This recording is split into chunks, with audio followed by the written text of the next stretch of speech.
San Stino. Un uomo stava percorrendo l'autostrada quando la sua auto, probabilmente per un problema all'impianto GPL, ha iniziato a prendere fuoco. Il conducente ha subito accostato all'uscita chiamando i vigili del fuoco, giunti in breve sul posto. Salvo il conducente, ma per l'auto non c'è stato nulla da fare, è stata completamente avvolta dalle fiamme. I finestrini sono esplosi, i sedili bruciati. Inevitabili i disagi al traffico all'uscita di San Stino, anche se non si sono riscontrate criticità.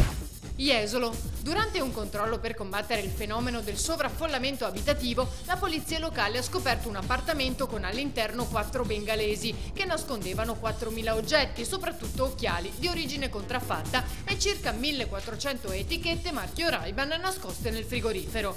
Ad aprire la porta un cittadino bengalese che divideva la casa insieme ad altri 3 connazionali. Al controllo dei documenti è risultato che uno dei 4 inquilini non aveva il permesso di soggiorno.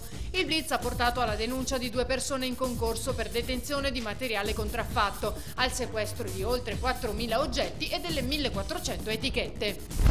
Lido. Un 45enne croato ha fermato una pattuglia della polizia segnalando un gruppo di giovani poco distante, tra cui 2 ragazzi moldavi di 22 e 21 anni che la notte precedente l'avevano aggredito per rapinarlo.